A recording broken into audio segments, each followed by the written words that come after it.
लोगों को भड़काया, नमाज के बाद पत्थरबाजी के लिए उकसाया। उस जावेद पंप के घर पर एक्शन हुआ, बुलडोजर चला, पूरा का पूरा मकान ध्वस्त हुआ।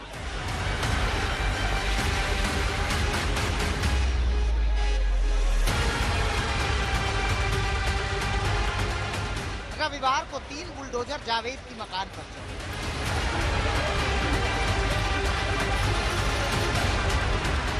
एक एक कर पूरा मकान ढहाया गया। 5 घंटे की कार्रवाई में मकान को मिट्टी में मिलाया गया।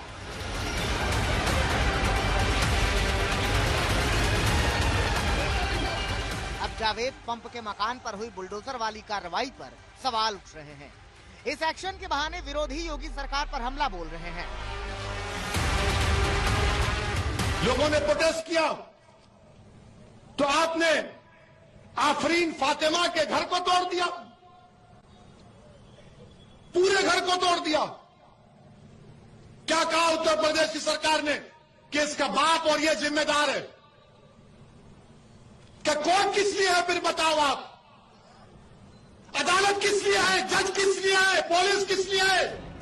क्योंकि परिवार और जावेद के वकील का दावा है कि जिस मकान को प्रयागराज विकास प्राधिकरण ने ढहाया, जिस घर पर बुलडोजर चलाया, वो जावेद मोहम्मद के नाम से था ही नहीं। ये घर हमारी अम्मी के नाम पे था। ये हमारे नाना ने अम्मी को गिफ्ट के तौर पे दिया था। ये इस घर में हम लोग 20 साल से रह रहे थे। 20 साल से ज्यादा हो गया था, 22 साल से। ये जो घर है ये आपके पिता की कमाई का नहीं है, ये आपके नाना ने गिफ्ट किया? जी, ये हाँ हमारे नाना ने गिफ्ट करा, हमारे अब्बू की कमाई का नहीं है। जो मकान परवीन फातिमा के नाम पे था, जिसको उनके पिता ने गिफ्ट किया था, जिस मकान से के स्वामित्व से जावेद मोहम्मद का कोई मतलब नहीं था, वो जावेद मोहम्मद का नाम बता के उनके नाम नोटिस देकर उसके जमींदोज करके परवीन फातिमा और उनके 4 बच्चों को आपने बेघर कर दिया, आसमान के नीचे कर दिया। जावेद मोहम्मद अगर अपराधी हैं तो वो जेल में हैं, उनके खिलाफ FIR है, कानून उनको देखेगी। परिवार के इन आरोपों के बीच इलाहाबाद हाईकोर्ट के पूर्व चीफ जस्टिस ने भी पूरी कार्रवाई को गैर कानूनी बताया। घर ढहाने में जल्दबाजी को लेकर सवाल उठाया है। Even if we assume that it was an illegal construction, then too it was not proper to just come on the holiday and to demolish that. At least a breathing time should have been given to approach the court. उधर इन हमलों के बीच अधिकारी कार्रवाई को सही बता रहे हैं, किसी भी तरह से कानून के उल्लंघन की बात से इनकार कर रहे हैं। बुलडोजर की कार्रवाई प्रयागराज डेवलपमेंट अथॉरिटी के द्वारा कानून को फॉलो करते हुए की जा रही है। वहाँ व्यापक पुलिस प्रबंध इसलिए कराए गए हैं कि पिछले शुक्रवार को जुमे की नमाज के बाद से वहाँ काफ़ी लोग उपद्रव के उतारू हो गए थे, भीड़ हिंसक भी हो गई थी, जिसमें पुलिस वाले भी घायल हुए थे। उधर हिंसा के मास्टरमाइंड जावेद के मकान पर घमासान के बीच पुलिस की जांच जैसे जैसे आगे बढ़ रही है, इस केस को लेकर तमाम खुलासे हो रहे हैं। दिल्ली दंगे के आरोपियों से जावेद का कनेक्शन।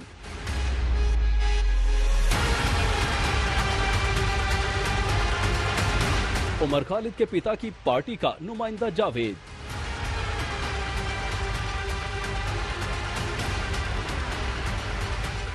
जावेद के घर से मिला पार्टी का झंडा।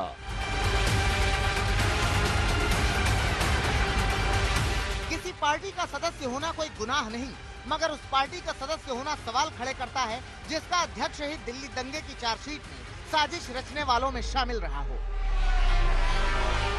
यह दिल्ली दंगे की चार्जशीट है जिसमें उमर खालिद के पिता SQR इलियास का नाम वेलफेयर पार्टी के अध्यक्ष के तौर पर दर्ज है। इन पर दिल्ली दंगे के दौरान जहांगीरपुरी से बांग्लादेशी महिलाओं को शाहीन बाग और जाफराबाद पहुंचाने का आरोप है। SQR इलियास की बात करें तो वो प्रतिबंधित संगठन सिमी के सदस्य रह चुके हैं। हालांकि उनका संबंध इसे प्रतिबंधित किए जाने से पहले की बात है। हालांकि जिस दिल्ली दंगे की चार्जशीट में उनका नाम है, उसी दंगे का मास्टरमाइंड होने के आरोप में उनका बेटा उमर खालिद UAPA के तहत जेल में बंद है। साथ ही जावेद की बड़ी बेटी आफरीन फातिमा भी उमर की तरह ही न केवल JNU की छात्रा हैं, बल्कि CAA के खिलाफ प्रदर्शनों में वो दिल्ली के शाहीन बाग से प्रयागराज तक सक्रिय थी। उनके पिता की गिरफ्तारी के बाद दिल्ली के जेएनयू में आफरीन के समर्थन में आयशा ने नारेबाजी की।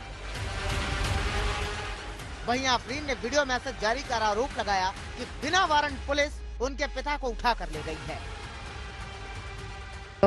There was no warrant, there was no letter, there was nothing that the police came with. They just came and asked my father to come to the police station with them, and they have not disclosed where they have taken him. As of now, I do not know where my father is right. हालांकि जावेद की छोटी बेटी सुमैया का दावा है कि उमर खालिद से उनके परिवार का कोई वास्ता नहीं।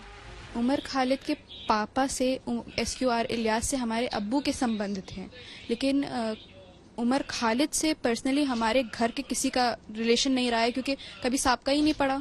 बस उनके पिताजी को जानते थे और पिछले 3-4 साल से तो वो खुद ही जेल में हैं, तो उनसे क्या ही साबका होगा। और वो जब जेएनयू से पास हो गए थे तब आफरीन अपी का एडमिशन हुआ था, तो ये भी नहीं कि कहीं से जान पहचान हुई हो। अब इन दावों का सच क्या है, ये पुलिस की जांच में सामने आएगा। पुलिस लगातार प्रयागराज में हुई हिंसा की कड़ियां जोड़ रही है, हिंसा फैलाने वाले एक आरोपी को गिरफ्तार कर रही है। भुज में गोपी मनियार और दिल्ली में अरविंद ओझा के साथ संतोष कुमार, प्रयागराज, आज तक।